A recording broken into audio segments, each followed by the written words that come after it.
Today will be Dave Pimper. Dave is the president of Lazarus Coaching. He is a OSJ in his own right.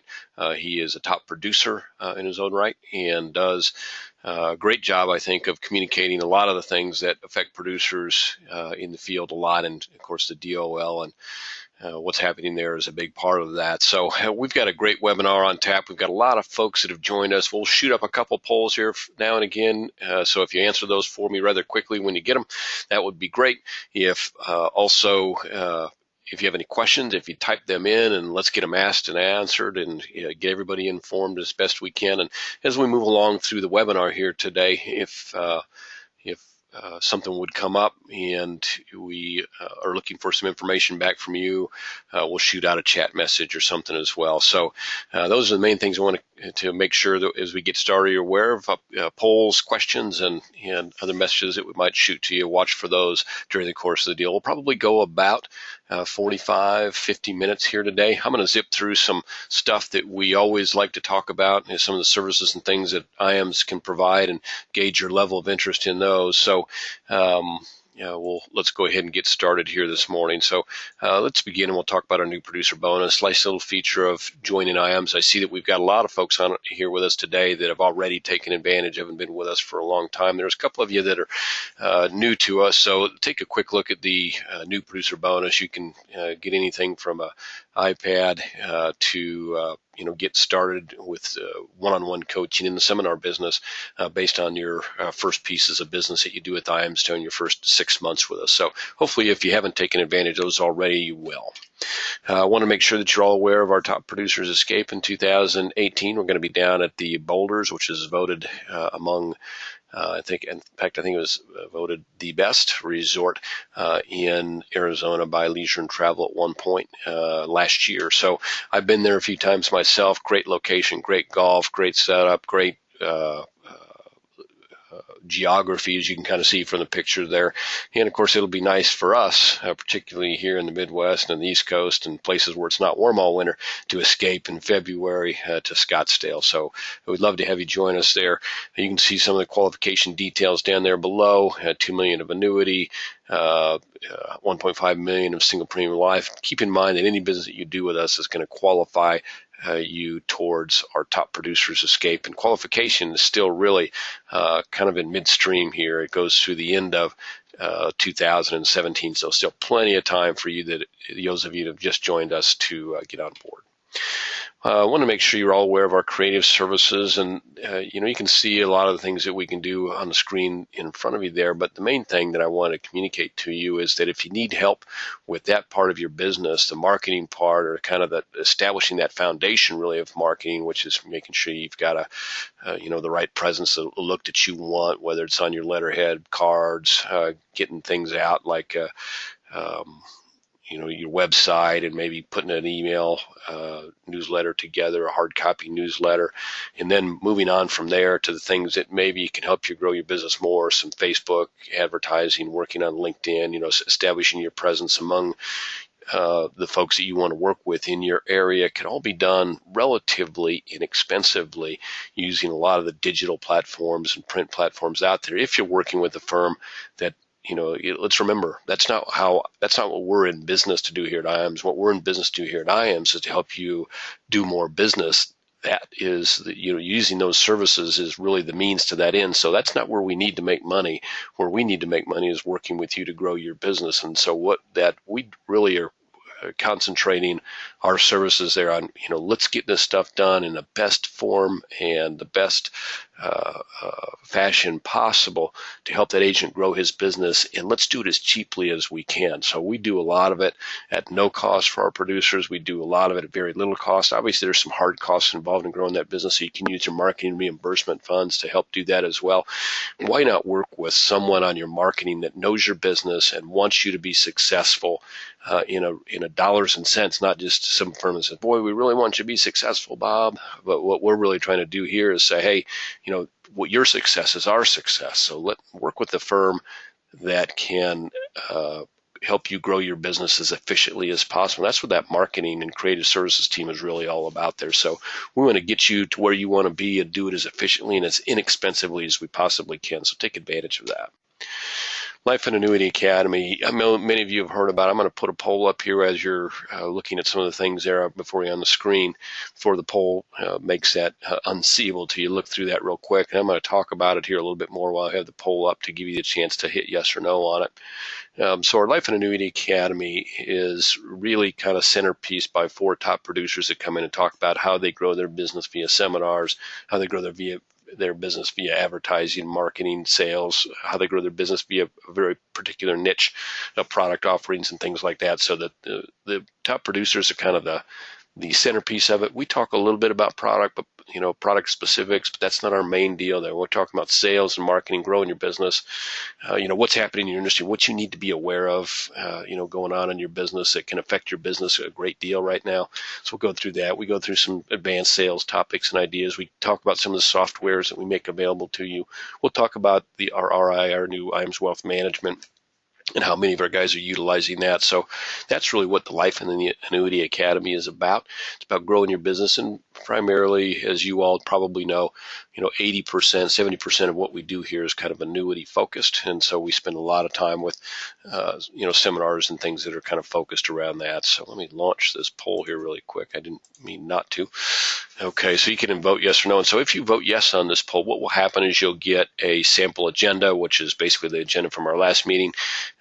And we stick pretty, we've been doing these now for 12, 13 years, and we make some changes in the agenda, but the basics of it, the sales and marketing, and having top producers as a centerpiece of it, has been pretty much the same throughout. So you'll get that agenda. You also receive a registration form. If you look at the agenda and you see what we're doing there, and it looks like something you might have interest in, then you'll send your registration form back in.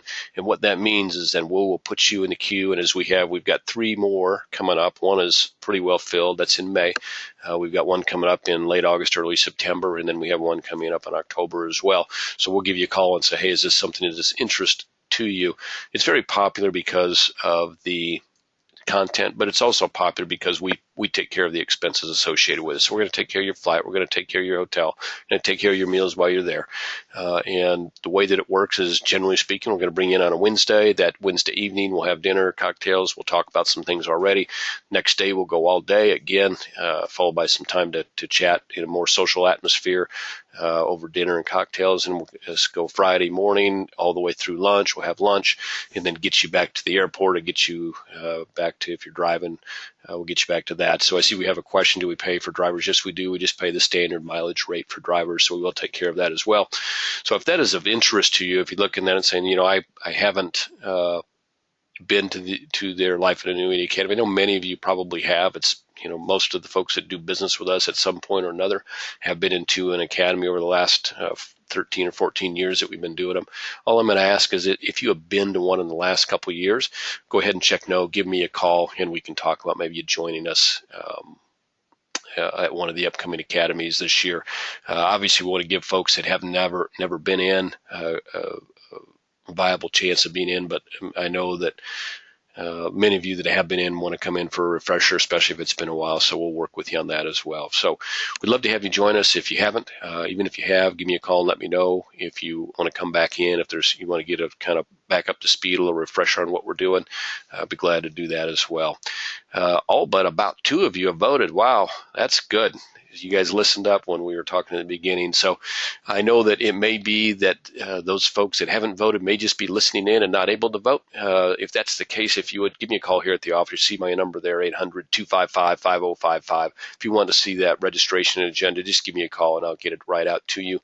Those of you that have voted yes, you'll automatically get that after this webinar via email from Sarah.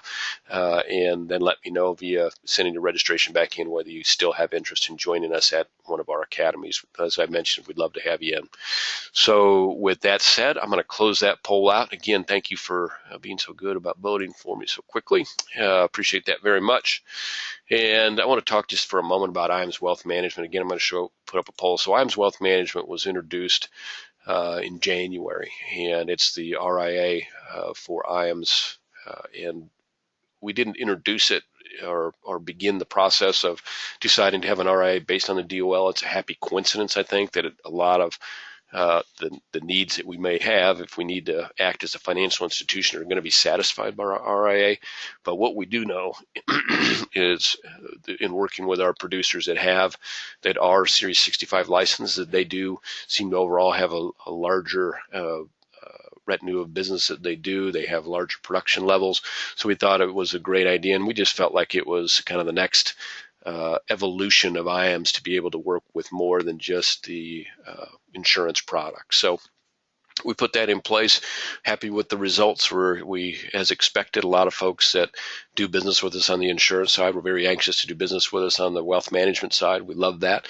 We also have helped some folks that had not gotten their 65 get trained. So we've got kind of packages to help with both. So if you're interested in getting your 65 and need some help there, or if maybe you're not happy with the fees or the payouts on your current RIA and you want to see what we're doing there,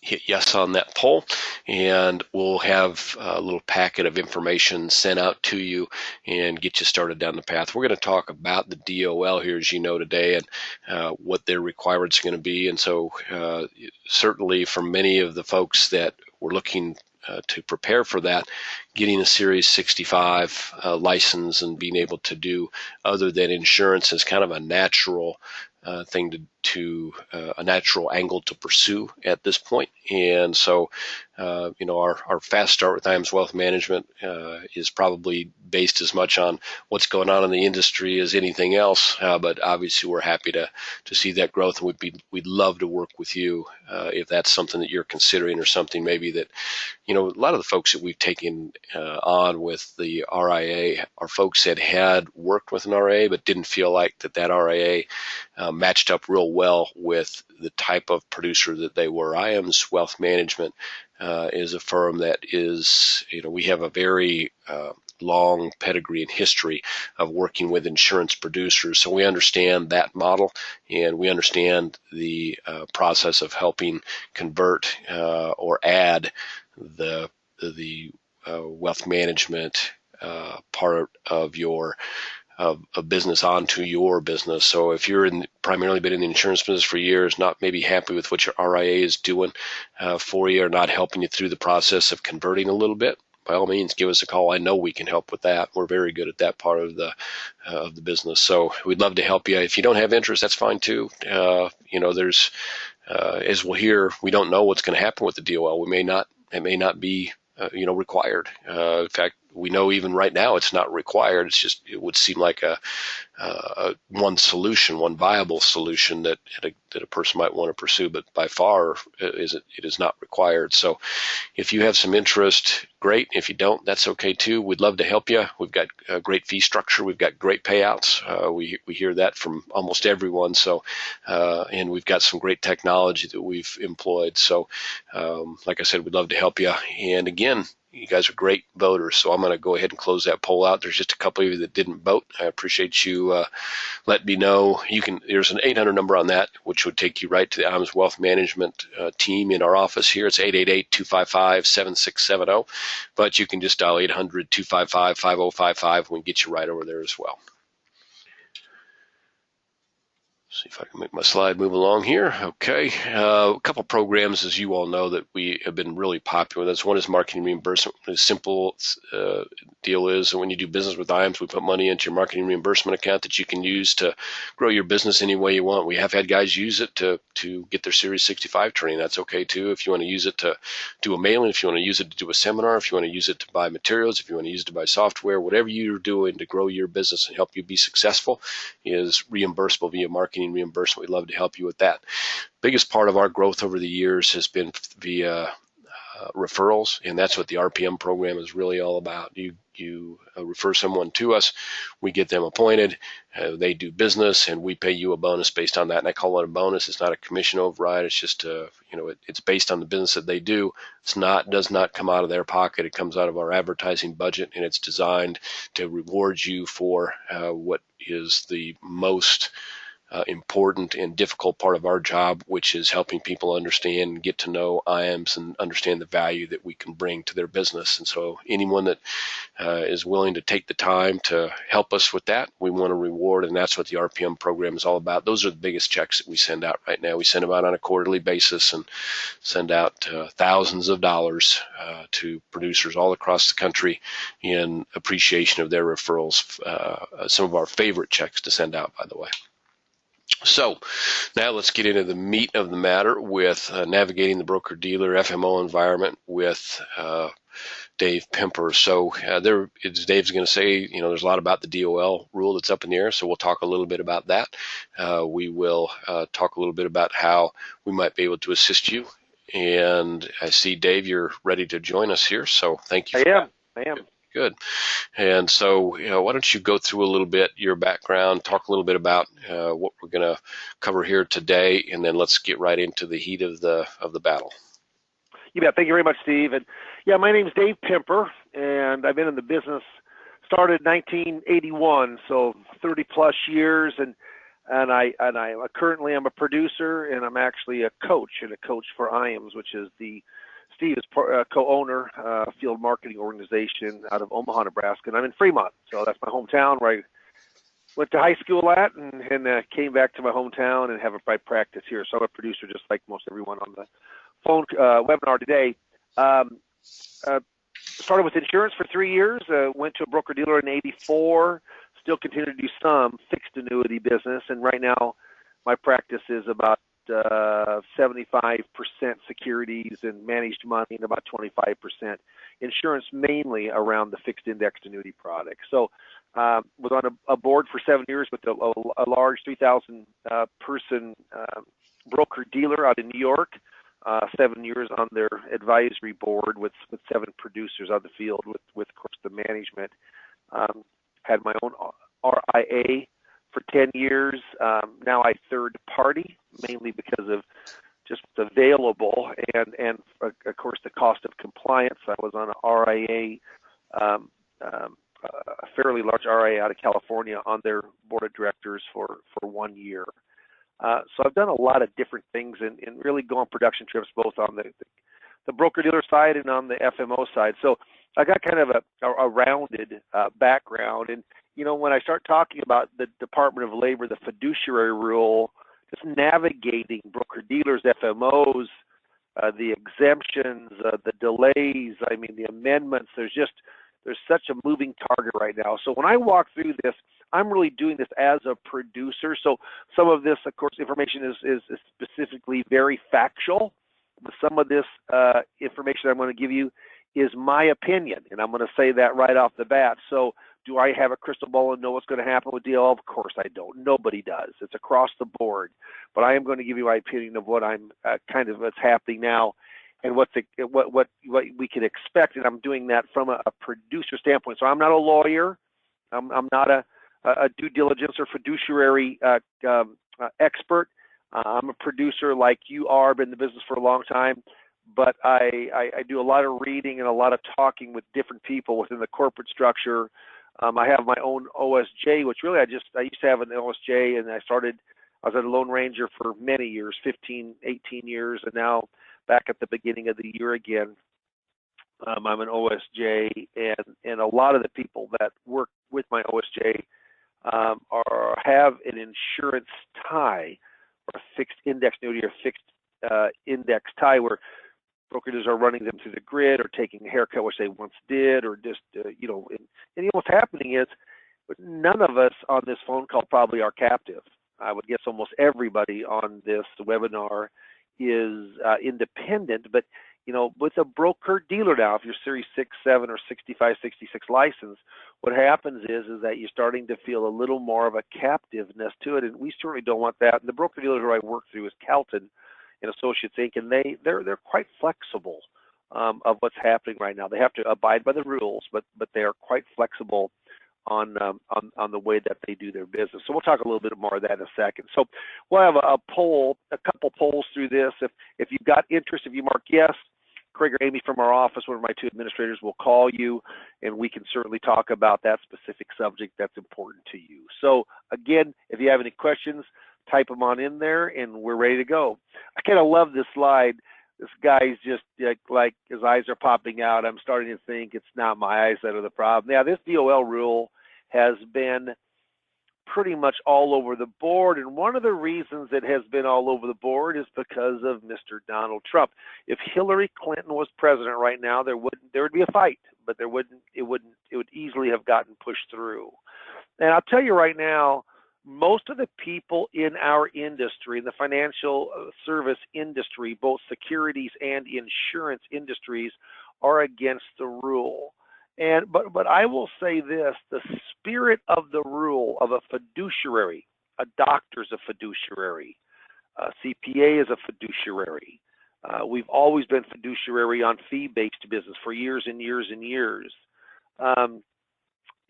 What happens is that they've been talking about this. In fact, I showed Steve from 2006 an article from the Wall Street Journal talking about fiduciary, the difference between being a broker for commission and the fiduciary for fees, who's a fiduciary and who's not. This isn't a subject that just raised its head here in the last year or two. It's come to kind of to a head in the last year or 18 months. But this has been an ongoing saga within the industry. And so what happens is when Donald Trump became president, surprisingly, then one of his big stands is that he wants to have less regulation. Under the Obama administration, there's no doubt that we got a lot more regulation. Trump's trying to lessen that, and the DOL is one of those that he is looking at. Okay. Now, the DOL ruling is only for qualified accounts. In the beginning, it was only for qualified money. Remember, IRAs are not qualified money. They're retirement money, but there's such a huge amount. They said, my gosh, we're not getting a big part of this IRA business. We want that included. So they kind of did an end around.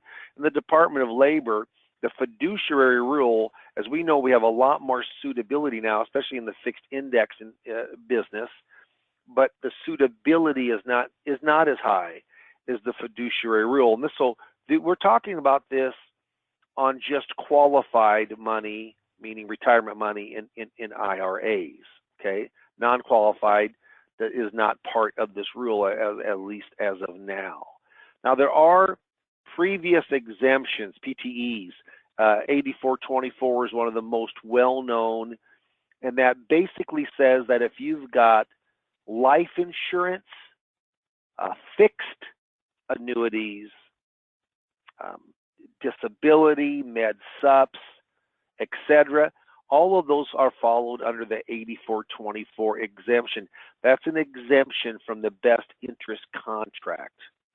The best interest contract exemption is for securities, is for retirement advice, is for fixed indexed annuities. I did an end around at the very end, unknowingly to the industry, the insurance industry.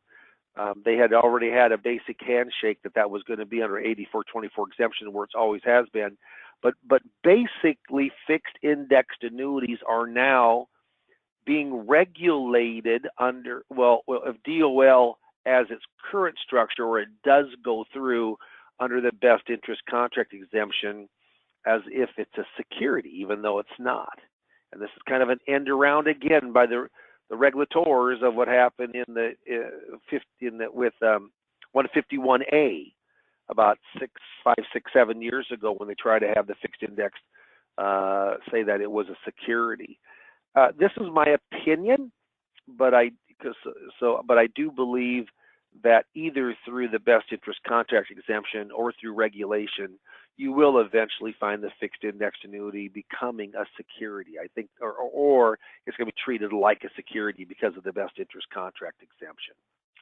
So that BIC is something, it's a form that basically says right now that they have to sign off about you've got the best interest of the client, which you should, the best interest of the client at heart, that if there is some kind of legal action, it will be settled in the courts through private action.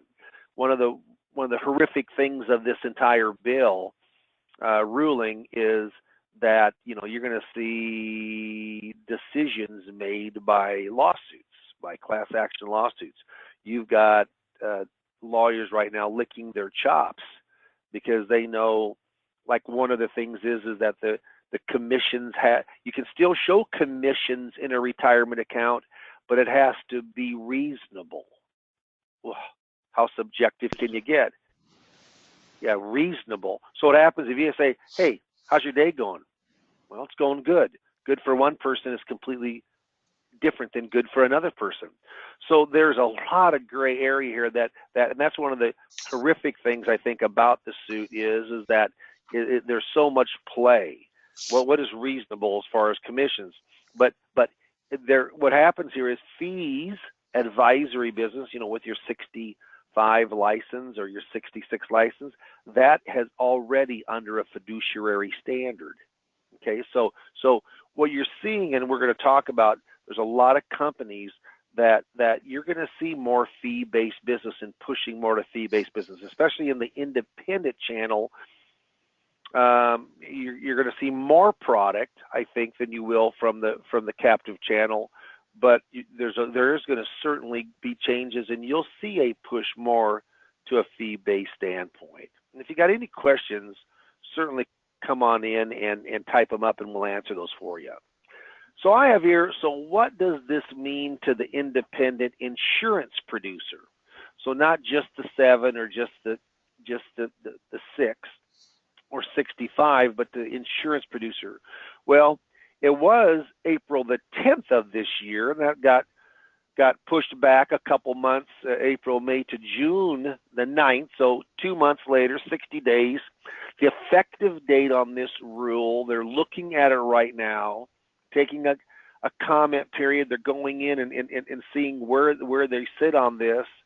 And so the regulators will look at all of this, and they're going to come back on June the 9th, and they're going to go in and make a decision of the fate of the Department of Labor rule.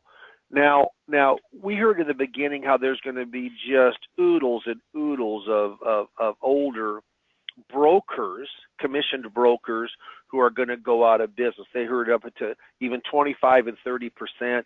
The last figures that I've seen have been 5 or 6%. I'd like to know just how many of those are going to retire anyway. Yeah, so I think it got sensationalized a bit in the beginning. Is there going to be a change? Yeah, there is. And the rule isn't through yet. It's a current rule, but the can got kicked down the road a couple 60 days or so. So on June the 9th is kind of it's the day of reckoning when it comes to the Department of Labor ruling. I certainly don't think that they'll go in and kick it down again. The bad thing is that Acosta is supposed to be, Mr. Acosta is the gentleman who is supposed to go in and to be the Department of Labor guru for the government, and he has not been okayed yet for that position. So Anthony Acosta. So what happens is things are in a little bit of a peril right now of how late the cabinet is being put together for Donald Trump. That might hurt the ability to really kind of change a lot of this rule. So here's what happens is that on the 9th, anyone selling for insurance standpoint, variable annuities, fixed indexed annuities, they will go in and they have to meet the fiduciary standard, not the suitability standard, which was heightened here a few years ago, but a fiduciary standard. So it says independent producers will need to align with a financial institution, and we're going to talk a little bit more. It has to be signed off by either one of 4, maybe 5 financial institutions that we'll talk about.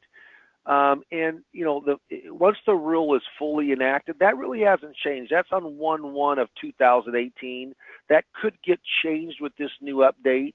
But what happens is most people are probably saying to me right now, "Gosh, Dave, you're sounding like this rule is going through." And from my opinion, I do think this rule will go through. Now, is it going to go through just like it's written now? I don't think so. I think there are going to be some changes. But let's go down to the very last, the 4th bullet point here, spirit of the DOL fiduciary rule. The spirit of this rule is to help the consumer. It's not to help the broker. It's not to help the advisor. It's not to help the insurance rep. It's not to help the insurance company. It's not to help the broker dealer. It's not to help the RIA. Because regulators, they really don't care about any of those. They care about the common consumer, Mr. and Mrs. Joe and Josephine consumer. So the spirit of this rule does what? Spirit of this rule goes in and lessens costs, fees, and charges of the investment. Now, I'll tell you right now, we've seen changes. I mean, most everyone in the industry, unless you're an ostrich with the head in the sand, which is fatal with this kind of proposal, they're making changes, and in a big way. Some firms are spending millions and millions and millions of dollars. I know, like with IAMS and their new wealth management through their RIA advisory fee-based business, and that may not have been all because of DOL, but they have a compliance person now. They've got a different kind of suitability. And also with the fixed indexed annuities that they market. So things have changed, whether you're a BD, FMO, RIA, etc. So here's, after the 60-day review comment period, and we go in and make a decision on this, or they will, on June the 9th. It's going to be a big day. Could the bill stay unchanged? Yes, it could. Very unlikely.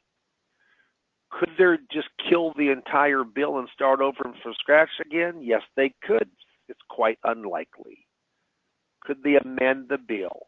Yes, and I think that's quite likely. Now, if they amend the bill or killed the bill, there's some things that personally I'd like to see in there. I mean, I'm thinking, why is it only qualified money? Why wouldn't it be non-qualified and qualified? If you're a doctor, it isn't like, hey, only if you got cancer, am I a fiduciary? If you don't, then I'm just under a suitability standard. It doesn't make sense to me. It really doesn't. The best interest contract exemption, I think that it's the whole idea of having a class action for the enforcement rights, that's wrong.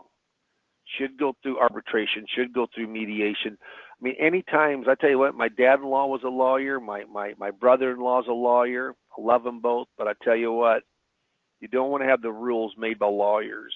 You want to have the rules made by regulators or rules made by a smaller committee. So an arbitration and mediation would be much more open to that. Indexed annuities to go back to 84-24, I think there's an outside chance of that, but I don't think so, because I think the industry, meaning FINRA, DOL, SEC, I think the regulators, they want that to be, it's big enough now. It was $20 billion a year, $15 billion a year 10 years ago. But now you're looking at $60-70 billion. In fact, variable annuities are way down and fixed index annuities are way up. Why? Mainly because it is even though they call it a very complicated, complex product, if you think a complex product, wow, you should look at a variable annuity. Yeah, it is. A lot of moving parts. Fixed index is simpler, and you have an absolute guarantee of principal. That's one of the biggest things with a fixed index. So do I think that it will go back to an 84-24 like life insurance and fixed annuities? No, I don't. But I think there could be a chance for that. But remember this, the spirit of the rule, when you go in and look at as far as producers, and we're producers, I look and see what's happened with insurance companies. You know what, can you see right now that you hardly ever see, most broker dealers are going to start running fixed index through the securities grid. And what's really cool about my BD is we will run it through the securities grid if you're securities licensed, but at a much higher rate. Very little haircut for the fixed index product. So most people are going to run it through the securities grid at a much lower rate. Second thing is that if you look at all the players in the financial field, you got the producer, you got the broker dealer, you got the FMO, you got the RIA. Who gets affected probably the least? Well, the RIA probably does, because they're already under a fiduciary standard. So this rule doesn't have a big impact on their business. But the person who gets affected, or the entity that gets affected next least, would be the agent, the broker, the producer. I mean, I look at the fees going down and internal cost. on, let's say, a non-traded real estate investment trust where it used to be 12 to 15%, and now you're seeing from 5 to 7%, or 7 to 10%. Well, that's a big hit for the manufacturer. It's a big hit for the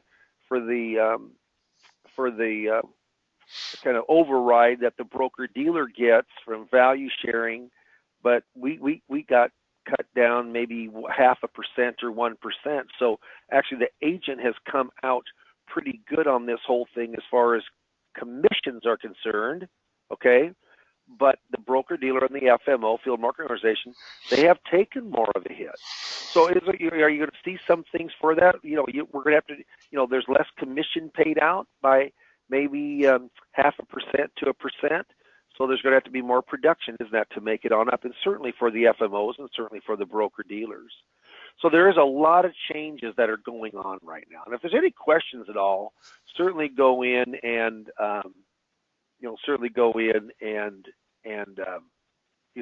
write them on down. Okay, so we're going to go through, and this is going to be a little bit quicker now, but big firms implementing changes. I have here regardless of the fiduciary rules fate. Well, regardless with maybe a question mark. It's like Merrill Lynch, they're one of the very first ones with Edward Jones to come out and say, hey, we're not going to do any commission business in qualified money, retirement money. And then Merrill came out recently and said, we've backed off a little bit from that. We might offer a little bit of an option, on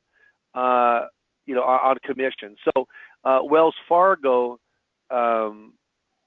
what happens is that heightened supervision on retirement accounts, they're looking at quite a bit more compliance on retirement accounts. Edward Jones, one of the very first ones that came in and said they're not going to offer any commissions on mutual funds and ETFs. I heard that they've actually backed off of that a little if the rule doesn't go through. But I will tell you, whether the rule goes through or not, it certainly had a big, big effect on the industry from looking from a fiduciary standard. Raymond James, J.P. Morgan. So I just wanted to show you that there are big, big firms that whether the rule goes through or not, there has certainly been some changes that are going to be implemented. Okay. See if I can go on into the next slide here. There we go. Here's the financial institutions. Here's who they are. Qualifying for the best interest contract exemption. Banks, insurance companies, broker-dealers, RIAs, and certain field marketing organizations with 1.5 billion or larger, which is about 5 or 6 of them. Out of the 400, there's about 5 of them that could possibly go in and pay to be a financial institution. So banks for us, they're out of the question. Insurance companies, they could sign off, but they're not going to. Broker-dealers are the ideal, or RIAs with compliance. But I'll tell you right now, the regulators would love to see everything ran through the broker-dealer because their compliance department is already set up. Their audits are already set up on an annual basis or periodic ongoing basis by FINRA. FMOs will have to bring in, if they're going to be a fiduciary responsibility on the write-off of the BIC, no doubt they'll have to have a compliance department because there are going to be matters that come on from a compliance side. So this financial institutions, pretty wild, like with fixed indexed annuities when they threw them in there, and then all of a sudden they didn't have anything. This was an afterthought. Oh my gosh, FMOs can't even be financial institutions. Now they have mended that with some of the largest ones, but still, again, just doesn't seem to be thought out very well. Okay. So let's talk about securities industry licenses. Now, if you're in the securities industry, those are very common to you. But if you're in the insurance business and you're thinking, do I need to get licensed? One of the big things here that comes up a lot is, do I need to get licensed if I show just fixed indexed annuities through my FMO? No, you don't. You do not. On qualified money or non-qualified money, you do not. There has to be a best interest contract exemption sign off on that. So someone will sign off. If it's just the FMO, and they're not, not even 1%. It's way less than 1%, or about 1% of the FMOs, I guess it is, because maybe 400 or 500 FMOs and they're like over 1.5 billion. That could be a financial institution. Your FMO will either, like with IAMS, it's pretty nice because they've got a relationship with our broker dealer that I'm the OSJ with. They also have a relationship with, they own a RIA in-house. But if you don't have an RIA or a BD relationship, they will have to make one, or make one with an insurance company. But someone has to sign off for liability on that contract. So Series 6, and I call that a limited investment license in the security business. And the main things you can show with that are packaged products. So mutual funds, pooled package products, variable annuities, bucketed or pooled financial products, some unit investment trust package products. That's a Series 6. You can't show stocks and bonds, commodities, options, etc. Series 7 is the full-blown license. You can show all the variable, but you can also show non-traded real estate REITs. You can show partnerships. You can show commodities, options. You can short, long, different stocks, bonds, etc. So that's your full-blown license, securities license. Those are both commissionable license. They're for commissions. Can't show a fee. Can't hold out to be a investment advisor rep. Okay, investment, an IAR, investment advisor representative, can't do that. Only your 65 and 66 can do that. So your 63 license is a securities license. That's your state blue sky law license. It's just not a lot of questions. I think there's 50 questions in it. It's just a local state law test that you have to have if you have a 6 or 7. But your 65 license is what most people get when they want to be advisory or fee-based. Can't do commissions, can only do off of a fee or off of a dollar amount of per hour, okay? But it's not commissioned. The 66 is also fee-based. You have to have, if you're Series 7 licensed already, you can take a 66, which actually is your 65 and 63 combined, okay? Now, here's a question. Do you have questions about the financial license that you need? Yeah, probably if you're securities licensed, there won't be a lot of action here. But if you're in the, is there a reason to get a 65 license if you're just insurance licensed? Well, if you hear someone say, absolutely you should, you know what, that's wrong. I mean, it may be good for you. It may not be good for you. But I'll tell you, under the Department of Labor fiduciary rule, there is no doubt that the regulators, want a more holistic type of approach when it comes to you recommending financial products. So if you're just showing fixed indexed under the BIC, I'm telling you, I think you'll be under a part of a microscope saying one product can't fit all. If you're only showing mutual funds, if you're only showing non-traded REITs. Now, if you're only showing fee-based business, you're going to get a free ride on that, because that's where the regulators really would like to see all your business go, but they haven't done what England has done, what Australia has done. They haven't shut off the commission business. It's still available, but you're going to see, especially from the broker-dealer route, and you're already seeing it from the fixed indexed annuity route, you're seeing more trails and more fee-based, nothing up front but a higher trail. And the goofy thing about that is I do a lot of fee-based business. I charge 0.95% is mine. Then there's a platform fee charge too, but my charge is in broker-dealers is 0.95, and the industry average is 1%. So if you take just 0.5% or another percent, 2%, I mean, a lot of people charge 2%. I have no internal fees because they're all single stocks and ETFs, hardly any internal fees of ETFs. So what happens is, you're paying 1.5% or 2% per year. Think about if it's 1.5% and you hold that for 10 years. If the dollar amount doesn't go up, and everybody's hopefully will in a stock and bond account, but if you have $100,000, you basically are earning 1.5% or 15% over that time period. And if it grows, you earn more. If it grows less, you'll earn less. But you know what? If you're earning 6-7% from an annuity, I can show you over, any kind of a 7 to 10 year product, you'll almost always pay more from the fee-based side. But you know what? The regulators look at this and say it's all level load. That's where we would really like the business to go. So you're certainly going to see an ebbing start there. But if you have any questions about licenses, please mark yes on this, and Craig or Amy will call you, line up a time with me.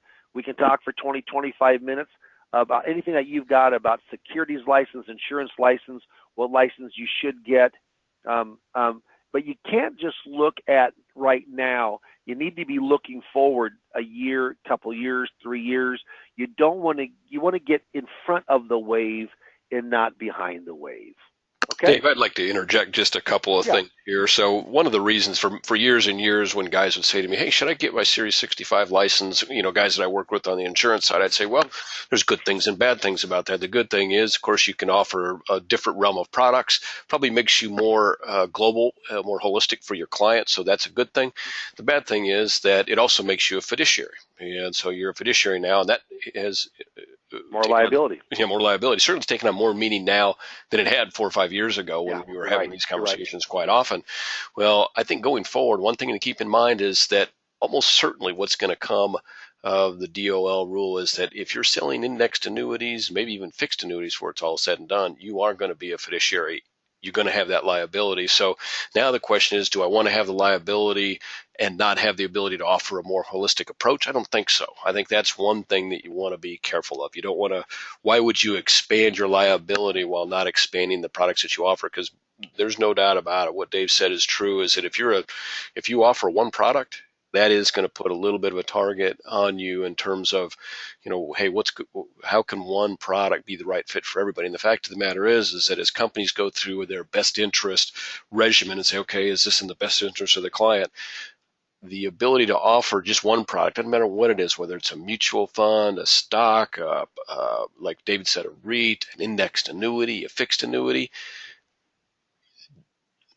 you will not be able to put as much money into any one product under best interest standards. You guys are already on the annuity side struggling with that from the suitability. That's going to get magnified under best interest standards. So you need to be real cognizant of that going forward. And Dave was right. We need to be looking now 1, 2, 3, 4, 5 years in this is a very great business to be in. And do you want to give up a great deal of the opportunities by not wanting to sit for a test that might take you, 8 or 10 weeks to study for? I don't think that's something that you want to look at either. So I'm not saying a guy needs to get a Series 65 by any means, because we're going to offer the ability, we're going to offer the pathway for guys that want to do just fixed index annuity business, insurance only guys. We're going to offer that. We're going to take care of you, but I think your ability to grow your business is going to be severely impeded by just being offering one line of products like that. So, and remember what the best interest, the whole issue here with the DOL is Dave has mentioned as well, is they want us to be fee based. I don't think that makes a lot of sense. When you actually put the pencil to it, how is it more expensive to have your assets managed? I think fee based can be one of the more expensive ways to have your assets managed. But, the whole idea is that, maybe, if that's what they want, let's not fight City Hall on this one. So you know what it's like a little bit, Steve? It's like when you were a little kid and your mom and dad tells you something, and they'll say, "Well, how come I can't do that?" Because I told you so. That's kind of how this is. I told you so. It's fee based. That's what we would like to push things to. And I'll tell you, if it's just dollar and cents, it long term it doesn't make sense. A commission is much less expensive than fee based, but somehow the regulators have in their mind that there's less conflict of interest, I guess. Yep. Yeah. Anything else, Steve? Good points. Nope. Okay, good. So let's go just a few slides here. Fixed indexed annuities. I know that's on a lot of people's minds.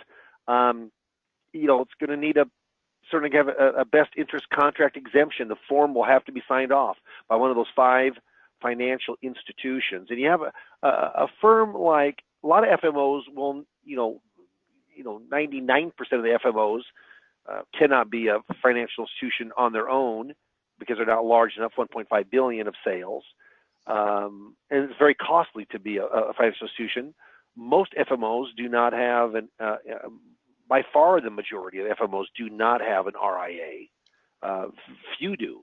IAMS is one, and they've been working on this for well before the DOL kind of came about, because it takes, as Steve, as you know, and Charles, the other owner, it's a big endeavor. So it's a very expensive endeavor to start an RIA on the size that the IAMS have started. They're pretty impressive RIA. So what happens is that fixed index annuities now, even though they're not a securities, they're being treated under the DOL basically just like a security. The paperwork is going to be virtually the same, and it might even be more that you've got also from the insurance company when there's suitability questions. Really, those questions will probably even get tougher now. So it's not going to get better. I'm just going to tell you that as far as paperwork, it could only get a little more laborious.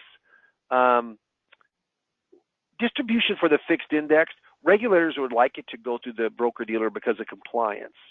But if you're not securities licensed, can you just run it through the FMO? Absolutely. Don't let anyone say that you can't. You absolutely can. The FMO needs to have a financial institution sign off. They need to have an insurance companies. Steve, insurance companies haven't really jumped on in to sign off on the BICs, have they? No, that's not. They don't think that that's a liability that they want to take on. So there's a couple that have said that at least in the transitional period from June until January 1, that they would be okay with signing off, or at least having, there's some subtleties there, but because there really isn't any liability, right? Because they're not going to do any enforcement, but they have said that between now and then that they will sign off on that. But going forward, I think you could, if you called any one insurance company and said, do you think 2 years from now you'll be willing to sign off in this fashion for your insurance-only producers? The answer would be a resounding no. You're right. So you take a firm like IAMS, Insurance Agency Marketing Services, who Steve was one of the co-owners. They have an in-house RIA all set up right in-house. So it isn't, they aren't third-partying this. It's the IAMS Wealth Management, and they've started that from scratch here within the last 7-8 months. But we're truly been working on that for maybe a year and a half or even 2 years. So that can sign off, and that is, and they also have a broker-dealer relationship too, that is they kind of pounded out an association from a flexibility standpoint. That is, I tell you, in the broker-dealer community, it's extremely flexible, compared to some other broker-dealers. Yes. So what happens is that fixed indexed annuities is going to be treated differently. They're going to be treated like a security. And if you're not in the securities business, you're not going to like this, because one of the reasons that people stay out of the securities business and just insurance is because of oversight, is because of compliance, is because of a lot of different things. Well, you know what? It's getting more security-like as far as what the overseance of that is. Now, RIA stands for Registered Investment Advisor. That's the company. So to give you an idea, that's IAMS Wealth Management. It's an individual. It's IAMS Wealth Management. That's a company. That's an entity upon its own, okay, versus an investment advisor representative. Excuse me. So the representative is a person. I am an investment advisor representative. I work through a registered investment advisor, okay? So when someone says, hey, what do you do? I'm an a registered investment advisor. That's the company, investment advisor rep. That is the person, or that is the representative. So how do you become an investment advisor rep? Well, here's what you got to do. You got to pass a 65 license, or if you're Series 7 license, which is a prerequisite, you got to pass a 66 license, which is the 65 and 63 together. Okay. Now there are, if you hold a CFP designation, CFA, CHFC, CIC, PFS, any of those, then you most likely, and I say most likely because it's kind of done state by state, and it's a little bit goofy on this, but you can be grandfathered in as far as advisory. There are a few states that how long you've been in the business could possibly be a prerequisite. So, but mainly for most of us, of all of us, most common folk, yeah, you need to have a Series 65 license. That's what you get. And you know what? And Steve, you'll probably say this, but that 65 license, it's a lot tougher than it used to be. And can you real quick with IAM's Wealth Management, kind of you've got kind of a neat situation with people coming on board and helping them a little bit, and some with the study, and don't you, Steve? We do. So because we had so many folks that were interested towards the end of last year, actually towards the middle of last year, in gaining their 65, we kind of set up a little bit of a program where we assist in that process. And actually, we've assisted many folks with the financial part of it as well. So certainly open to that. As I mentioned earlier on, when I asked if you had interest in IAMS Wealth Management, that would be, even if you are not yet appointed, if you are considering getting appointed, you want some assistance along the way, I think IAMS is probably about as good. We'll help you get the study materials, we'll help you through the process of studying. We've got a little bit of a support system because it isn't an easy test, and it shouldn't be an easy test. It's a major addition of advice that you are offering to clients, and so you really need to have a good handle on what you're talking about. So it shouldn't be an easy test, but it is very passable if you stay on a process. We've had folks study for it in as little as 4 weeks and pass, but we recommend for guys that are, of course, got to make a living while they're studying, we recommend about an 8 to 9 week study path. We kind of help you through the process, check in with you periodically along the way. It's just good to have somebody that is interested in your success, and that's what our team is. And we've got some folks here that have just been through it very recently as well, that have been kind enough to lend their support and help along the way as well. So for those of you out there that are looking to get a 65, we'd love to help you with that. Give us a call. Let us know that you'd like to get a 65, and we'll send you a little package on what we can do to help you. Yeah, you bet. Yeah, good stuff. Okay, good. So as we're kind of finishing up here, let me just walk through those last 4 or 5 slides. So the broker-dealer, my broker-dealer is Calton, C-A-L-T-O-N, out of Tampa, 350 registered reps all across the nation. And what happens is I put flexible. So when Steve Murray called me on the line with us today, co-owner of IAMS, been in business for 30 years. The original owner is still active with Charles Hiring. What happens is they with the DOL, they really wanted to either start their own BD or they wanted to go in and have a broker-dealer relationship. And in today's day and time, if you think it's a huge endeavor to start an RIA, it's even a huger endeavor to start a broker-dealer. And the size of Calton, independently owned, not owned by an insurance company, not owned by a venture capital or a money group. It's owned by people who have been in the business with broker dealers and management for years and years. Dwayne Calton, who is my OSJ, he is still active as an owner in the business, and he started this 30 years ago. So what happens? There's flexibility compared to a lot of broker dealers, and we find that really, really a plus when it comes to looking at a broker dealer. So again, if you got any questions, type them on in. I talk about Calton Associates. Why? Well, first of all, it's a full service broker dealer. So, stock, bond, funds, variables, fixed indexed, non-traded REITs, on and on. But privately owned, very similar in size to what IAMS is. There's about 25 or 30 people working at both. They're kind of very similar in nature. Been in business within a half a year of the same time for over 30 years. The broker dealer grid payouts are I think are higher than what the normal are.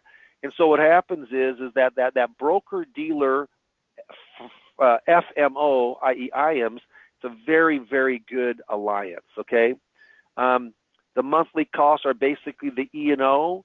And there is with email for archiving, but there's not any kind of an affiliation fee or yearly low production. You have a low production 1 year, it's a tough year that we lower your production. This doesn't happen.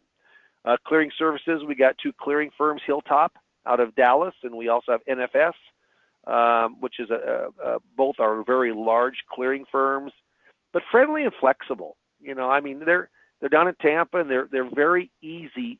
Calton, I've been with Calton for 10 or 11 or 12 years now, and they're just very easy to work with. Insurance Agency Marketing Services, Steve's firm, same type. I mean, it's kind of an overlay. Independently owned, 30 years, founder Charles Hiring, still active day to day, still active in the business.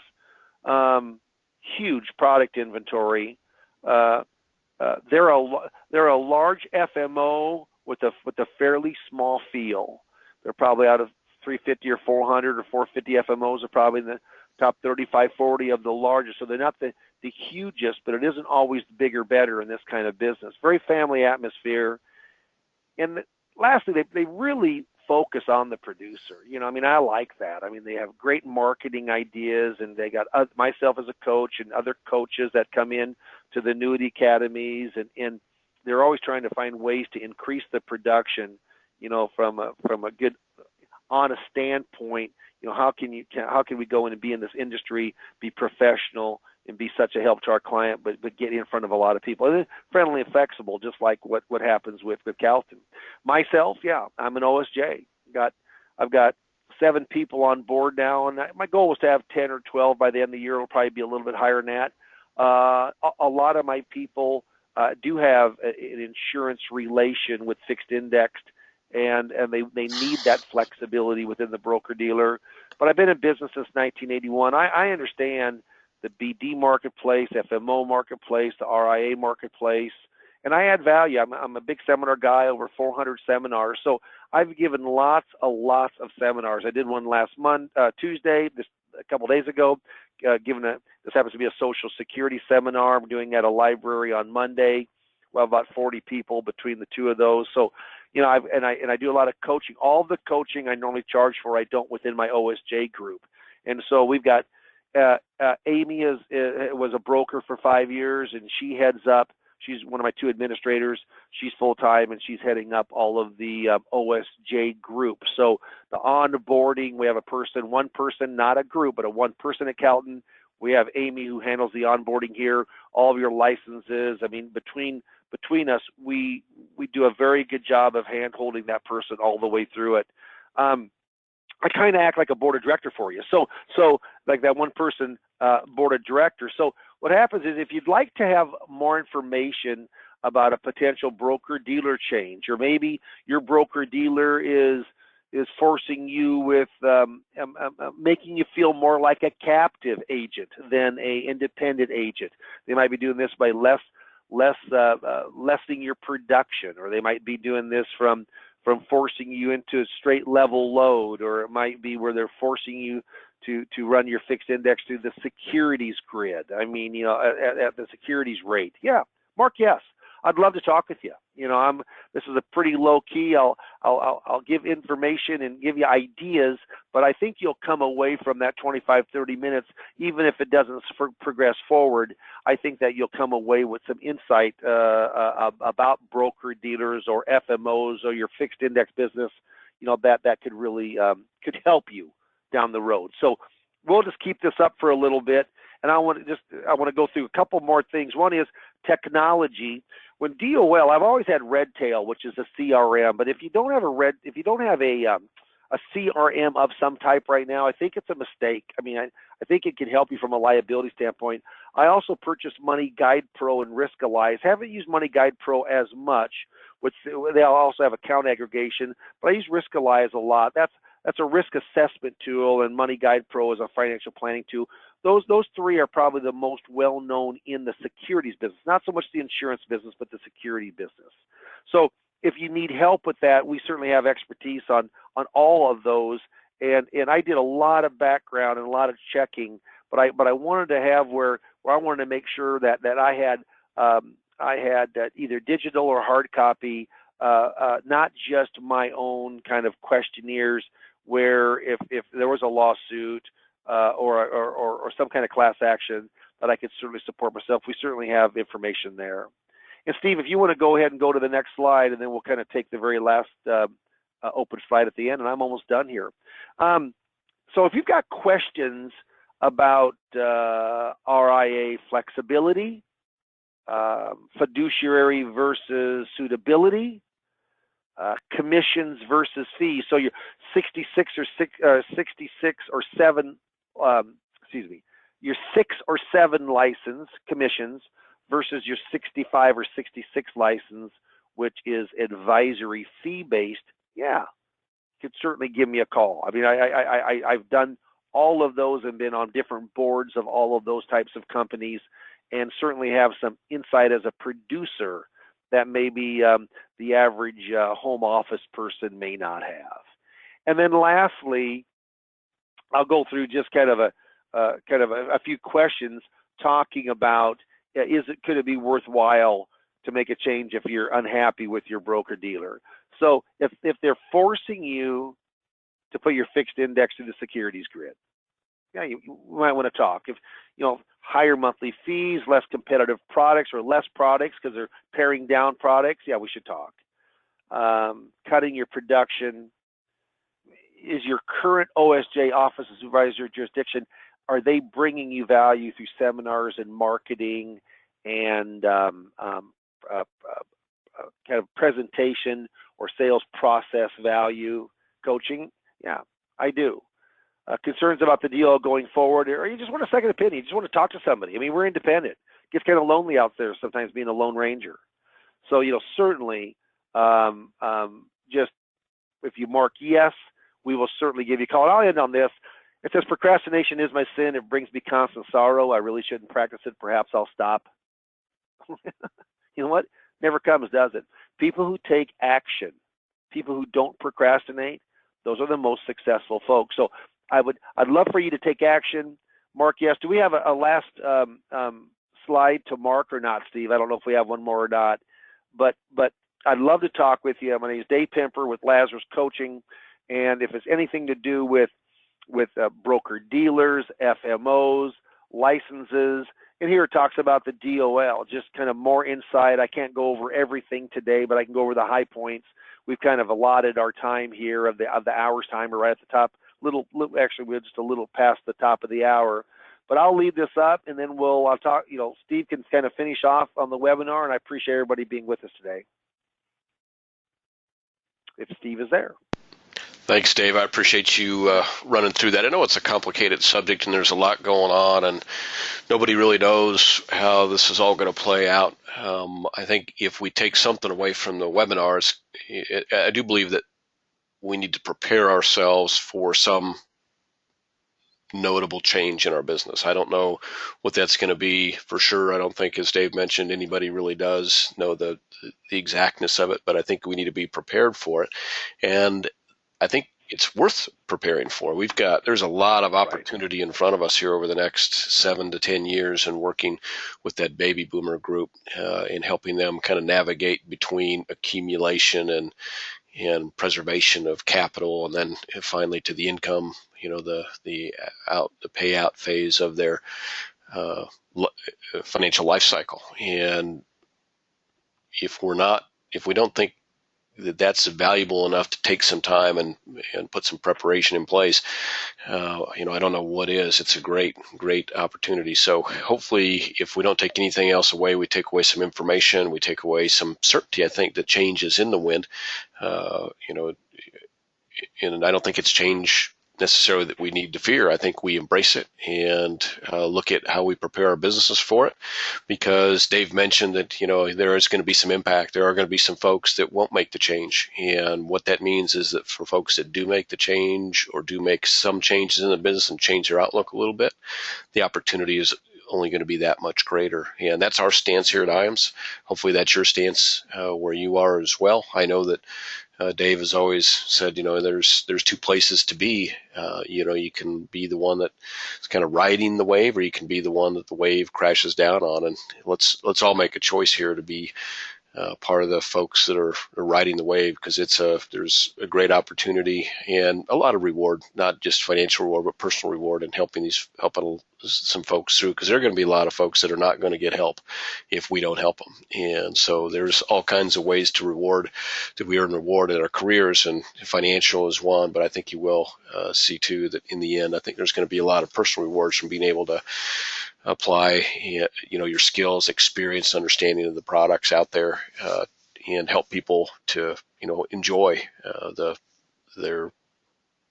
final part of their life. So, with that being said, Dave, is there anything that you want to close? We did not generate questions, and I think a lot of this because there's so many questions, and we went through a lot, so there weren't a lot of questions here that we had that didn't already get answered. Is there anything that you want to add as we close out? No, you know what? I just appreciate everybody being online with us, and I hope I can talk to the majority of you and answer some great questions and good dialogue. So, have a great, productive week, and hopefully we'll talk. Thank you all for joining us today. We appreciate those of you out there that are trying to be more proactive in understanding the future of our business. We want to help and assist you any way that we can. Again, we're IAMS, Insurance Agency Marketing Services, 800-255-5055. We'd love to work with you. Thank you. You bet. Thank you, everybody. Bye-bye.